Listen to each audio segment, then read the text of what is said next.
그래서 네, 에이미님 네, 다짐하게 되고 또 힘을 받아가는 밤이네요. 원래 제가 말 세게 안 하기로 유명하잖아요. 저 원래 이렇게 막 되게 나름 골라서 얘기하고 이렇게 둘러서 얘기하고 이런 스타일인데요. 그래도 제가 이렇게 라이브를 계획을 한 이유는 솔직한 이야기들을 하고 싶어서였기 때문에 라이브에서만큼은 그냥 네, 팩폭하려고요. 네. 앞으로 이렇게 할지 모르겠지만 오늘 시 한 편 읽었고요. 그리고 제 개인적으로 지금 감동이 되었던 댓글들 보면서 이야기했고, 네. 그래서 대학 잘 가는 방법에 대해서 제가 했고요. 그래서 이제 오늘은 이제 잠땡땡, 네네, 맞아요. 잠땡땡에 대한 이제 구독자 사연이 사실 있어가지고, 네. 이거는 제가 편집해야 될 것 같아요. 지금 솔직하게 좀 얘기할 게 있어가지고. 네, 그래서 제가 이제 구독자 사연을 한번 보고 나서 이제 질문들을 좀 받도록 하겠습니다. 아이가 렉살 지수는 좀 높은 편이래요. 근데 브릭스 레테 아시죠? 레벨 테스트의 줄임말 네, 레테를 해보니 렉살 지수가 렉살 지수에 비해서 좀 낮게 나왔대요. 그래서 브릭스 레테의 결과대로 그냥 진행을 하면서 책도 더 다양하게 읽으려고 노력했는데 한 건당 이제 3회 독씩 해가지고 지금 브릭스 120 정도를 하고 있다고 합니다. 근데 꼭 부모님들이 이럴 때 이제 우리 아이가 늘고 있거나 하면서 이제 레벨 테스트 보고 싶으시죠? 그래서 예전에 가입했던 잠땡땡 내에서 영어 교실 테스트를 보게 되었대요. 어느 정도 진행했는지 궁금해서 이제 확인해보고 싶어서 이제 해봤고, 지금 나름 이제 아이가 이제 우리가 보면 알잖아요. 이제 얘가 실력이 좀 늘고 있구나 이게 딱 느낌이 오잖아요. 그런 것 같아서 내심 기대도 됐던 것 같아요. 근데 잠땡땡네 아시죠? 뭐 적응 1, 2단계, 뭐 발전 1, 2단계, 심화 1, 2단계, 고수 1, 2단계 이렇게 있잖아요. 네. 그런데 이 정도면은 내가 이 정도 하면 아이가 심화 정도는 나오지 않았을까 했는데 조금 그 생각했던 것보다는 이제 낮게 나온 거예요. 그래서 지금 이렇게 좀 레벨 테스트가 낮게 나오니까 좀 실망스럽기도 하고 렉살 지수는 높은데 왜 테스트 결과마다 낮은지 좀 답답하다고 하셨습니다. 네. 그래서 제가 여기에 대한 좀 답변을 드리도록 하겠습니다. 일단은요, 제가 학원가에 있을 때 이런 친구들이 있어요. 영어는 잘 못하는데 테스트는 엄청 잘 봐요. 막 찍어도 다 맞는 거예요. 그래서 되게 신기한 게 아이들마다 문제를 굉장히 잘 푸는 아이 유형이 있어요. 그리고 또 두 번째 유형은요, 아는 건 많고 내가 봐도 실력이 괜찮은데 시험만 보면은 막 못 봐가지고 레벨업을 못하는 케이스가 있습니다. 근데 제가 볼 때는 지금 이 친구는 두 번째 케이스가 같아요. 그러니까 이게 약간 문제를 또 푸는 스킬이라는 게 있거든요. 그게 좀 부족할 수 있다는 생각이 듭니다. 그리고 이게 또 어떤 문제를 푸느냐, 그 배경 지식에 따라서도 점수가 좀 달라질 수 있잖아요. 근데 지금 계신 그 부모님들에게 그 레벨 테스트는 사실 아예 그냥 하나의 참고 도구일 뿐이라고 저는 생각을 해요. 단어를 많이 안다고 해서 그거를 응용하는 또 리딩 컴프레hension은 또 다르거든요. 그래서 저 같은 경우에는 교재를 선택할 때만 렉셀 지수를 체크를 하고 책을 소개해주는 사이트가 있어요. 거기 들어가서 아예 레벨을 체크하곤 했는데 그게 나중에 생각해보니까 그렇게 막 그럴 필요가 없었던 것 같아요. 그리고 그게 아예 진짜 레벨을 알려주는 것 같지도 않고요. 그래서 제가 말씀드리고 싶은 거는요. 렉살 지수를 체크해서 아이가 렉살 지수가 높을 수 있는데 그게 꼭 그 이해, 그쵸? 그래서 문해력과 꼭 관련이 막 있는 건 아니다. 그리고 두 번째는 그냥 레벨 테스트는 레벨 테스트 참고용이지 이게 진짜 아이 실력을 대변할 수는 없는 거거든요. 참고용으로만 사용하자라고 말씀을 드리고 싶습니다. 지금 잘 하고 있는데 아이 많이 응원해 주시고 그래도 아이가 그 렉셀 지수가 높다는 건 단어에 대해서 많이 알고 있기 때문에 지금처럼 좀 책을 더 읽으면서 문해력을 키워주면 된다고 생각이 듭니다. 아마 이 아이가 엄청 발전할 거라고 저는 생각이 드는데요. 그러니까 문제 푸는 스킬이 좀 없을 수도 있는데 이제 그런 것들은 이제 점차 나아지겠지라고 생각을 하고 있습니다. 그래서 아이 레벨 테스트에 대해서 조금 불안하시다면은 지금 길게 보시면 괜찮을 것 같아요. 사실 지금 시작이잖아요. 우리 영어 지금 제가 이제 우리 이거 스터디 이제 알려드릴 건데, 우리 부모님들 다 나이 지금 35에서 40 다 넘으셨잖아요. 우리도 지금 공부하는데 아이들은 지금 영어에 겨우 앞에 시작 단계밖에 안 있어요. 근데 그걸 가지고 우리가 막 평가하고 그러지 않았으면 좋겠습니다. 평가를 하면 무조건 위로해 주세요. 너 잘하고 있어. 그리고 이런 레벨 테스트는 6개월에 한 번 정도가 적당한 것 같아요. 1년에 한 번도 괜찮고요. 너무 자주 보는 것은 아이도 약간 그 불안감을 느낄 수 있거든요. 그래서 불안감이 또 영어를 못하게 되는 그런 것 중에 하나라서 제가 이번에 연구 주제로 불안감을 잡아보았거든요. 그래서 네, 아이가 그런 불안감을 느끼지 않도록 우리 부모님들께서 이렇게 잘 격려해 주시고 아이의 그 좋은 코치가 되어 주셨으면 좋겠습니다. 그래서 미스님께서 제가 너무 공감된대요. 국어 문제집도 잘 푸는 애들이 영어 레테도 잘 보더라고요. 맞아, 문제 푸는 스킬이 있어요, 분명히. 네, 제가 수능 강사일 때도 그런 애들이 있어요. 그 단어력이나 이런 게 뛰어나지 않은 아이들이 있거든요. 왜 학원은 아이들 단어 다 보잖아요. 근데 그 단어에서는 그렇게 잘하지 않은데 시험은 엄청 잘 보는 거예요. 문법도 하물며 문법도 잘 찍는 거예요, 얘가. 그래서 너 이거 왜 이렇게 나왔어? 라고 물어보면 대답은 못하는데 느낌상 이거였어요. 이렇게 얘기를 하거든요. 문제 푸는 스킬은 또, 네, 그게 또 숙제인 것 같아요. 오히려 지금 숙제는 아닌데요. 고등학교 애들에게는 이 문제 푸는 스킬 때문에 제가 강의를 많이 하거든요. 이런 거 풀 때는 중요한 것은 이거야 막 이러면서 엄청 이렇게 강조하고 하는데 네, 지금 조금 문제 잘 풀고 못 풀고 이런 것 때문에 실망하지 않으셨으면 좋겠습니다. 네, 충분히 나중에 잘 기를 수 있습니다. 도움이 많이 되셨으면 좋겠어요. 레벨 테스트로 막 갈등하고 계신 부모님들에게 조금 많은 도움이 되었으면 좋겠습니다. 그쵸, 하나님.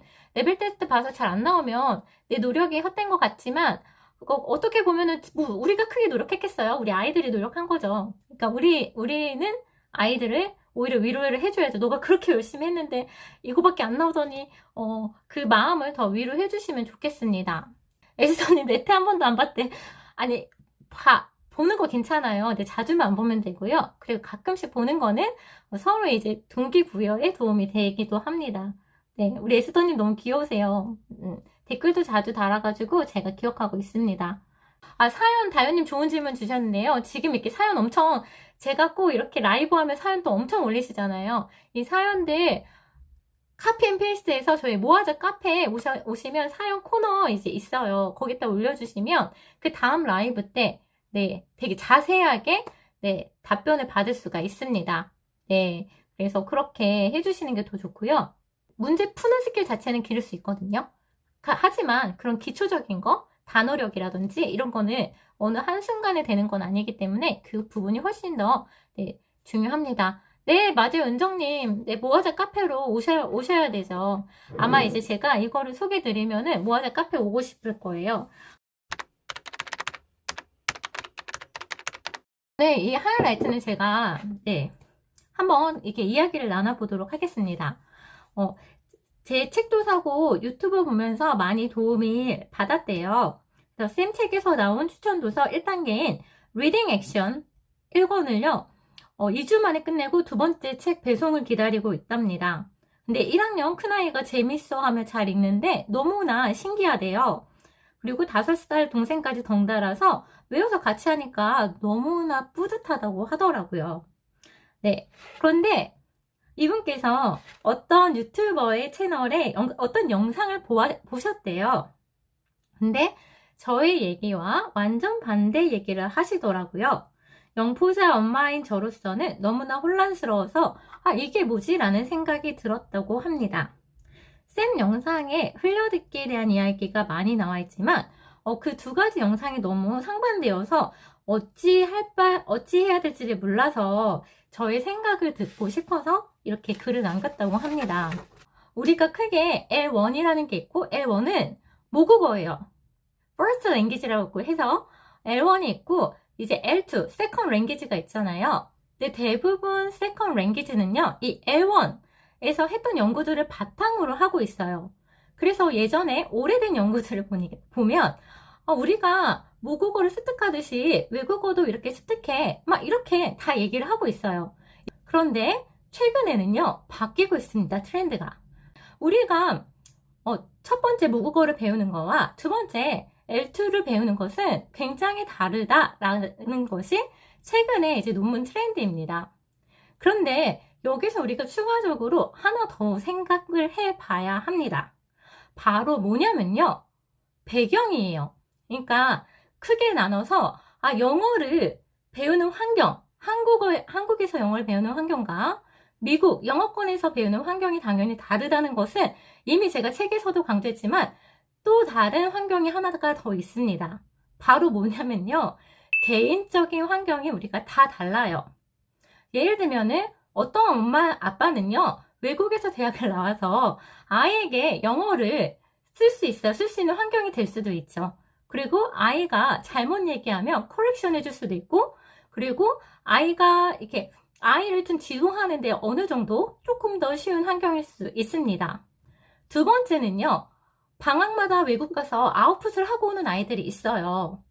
그러면 우리가 만약에 나는 한국에서만 교육을 시키는데 그 아이와 같은 방법을 사용한다면, 그쵸, 같은 아웃풋이 나오기는 힘들겠죠. 그래서 우리가 반드시 고려해야 되는 것은 개인적인 환경입니다. 우리가 전체적으로 한국에서 공부하는 환경도 생각해 봐야 하지만 우리 개인이 가지고 있는 객관적인 환경에 대한 눈을 가져야 됩니다. 가장 큰 거는 아이들이 다릅니다. 어떤 아이들은요, 듣고 막 따라해요. 제가 이 이야기를 왜 하냐면 이 흘려듣기에 대한 이야기를 이제 연결시키려고 이 앞 이야기를 깔아보았습니다. 네, 그래서 제가 흘려듣기가 그런 거예요. 그냥 우리가 영어 말고요, 다른 언어를 생각해보면 좀 이해가 빠를 거예요. 만약에 제가 책에서 아프리카어를 예를 들었잖아요. 아프리카어를 내가 배운다. 근데 하루에 1시간씩 계속 들어요. 2시간씩 들어요. 그러면 어느 순간 귀가 트이나요? 모르고 듣는데 계속 트이나요? 저는 사실 언젠간 틀 수 있다고 생각해요. 정말 많은 시간. 제가 최근에 본 논문에서 일십, 백, 천만, 17,000시간인가? 그래서 하루를 따졌을 때 아이가 어렸을 때부터 고등학교 때까지 하루에 5시간씩 이렇게 계산이 나왔었거든요. 그러면 쓰일 수도 있는데 또 거기에 개인적인 게 다르죠. 그 언어에 대한 관심도 있어야 되고 동기도 있어야 되고 여러 가지 세부적인 게 또 다 다르잖아요. 그래서 제가 흘려듣기에서 강조하는 것은 제 흘려듣기가 아마 책에 다른 분들, 그래서 잠땡땡 거기서 나온 거랑 달라서 아마 헷갈리시는 것 같아요. 제가 말하는 흘려듣기는 아이가 이해한 것을 들려주는 거예요. 맞아요. 어쨌든 우리가 가장 쉽게 언어를 배우기 위해서는 반복하는 것이 가장 속이 편합니다. 그래서 만약 우리 아이가 굉장히 언어적으로 민감하고 어렸을 때부터 지금 모국어 배울 때부터 남달랐다, 이런 아이들은 그냥 어떻게 보면 들려주면서 아이가 파악할 수도 있고 할 수 있어요. 근데 그것도 되게 기본적인 대화까지는 가능할 거예요. 그 맥락을 통해서. 하지만 높은 수준의 아이가 영어를 하기 위해서는 미국 아이들도 영어 단어 외우거든요. 우리도 모국어 단어 외우잖아요. 어느 정도는 그 암기를 통한 반복이 필요합니다. 일단 많이 듣는 것도 중요합니다. 하지만 제가 말씀드리는 한국 환경에서 가장 효율적인 방법, 그리고 모든 대다수의 아이들에게 조금 더 효율적인 방법을 드리자면 차라리 알고 반복하고 따라하는 것이 가장 효율적이다. 그래서 우리가 4 skills라고 하거든요. 4가지 스킬. listening 하고 우리가 reading, writing, speaking, 이 4가지를 늘리는 데 있어서 가장 효율적이라고 저는 생각을 합니다. 네. 논문에서도 사실 각자 얘기하는 바들이 다 달라요. 일단 또 보면은 실험에 대한 환경도 다릅니다. 그렇기 때문에 진짜 어떤 게 딱 맞다고 할 수는 없지만 이 밤중에 여기 모이신 부모님들은 다 같은 마음일 거라고 생각을 합니다. 내가 우리 아이 제대로 배워서 제대로 코칭해줘야지. 이렇게 좀 정보를 드릴 수 있는 거는, 그리고 저도 지금 현장에서 계속 박사과정 하면서 공부하고 있기 때문에 조금 더 좀 제대로 된 정보를 좀 전달 드릴 수 있지 않을까라는 생각이 듭니다. 그냥 나는 예전에 엄마표 하던 대로 그냥 계속 흘려 듣겠다. 그것도 좋은 방법이라 생각해요. 제가 이제 강사 생활을 하고 이제 수능까지 가르쳐보고 느낀 바로는 그렇게 하는 거, 한국에서 그렇게 하다가는 다른 공부까지 하기 힘들고, 저는 사실 아이들 어렸을 때 노는 것도 굉장히 중요하다고 생각을 합니다. 하루에 3시간씩 어떻게 영어를 듣습니까? 네, 저도 힘든데요, 그거는. 그래서 우리 아이가 안 되는 걸 억지로 강요하는 것은, 저는 그렇게는 하지 않으셨으면 좋겠고, 차라리 효율적인 방법으로 제대로 공부를 하고 노는 시간을 확보해서 아이가 즐겁게 노는 것과 공부의 균형을 잘 맞췄으면 좋겠습니다. 지금 좋아요 안 누르신 분들 많으신데요. 네, 좋아요 눌러주시면 저에게 큰 힘이 된답니다. 어떤 분이 저번에 싫어요 눌러가지고 제가 깜짝 놀랐거든요. 네. 그러면 오늘 유튜브 많이 참여해주셔서 감사합니다. 우리 6회 때 또 만나요.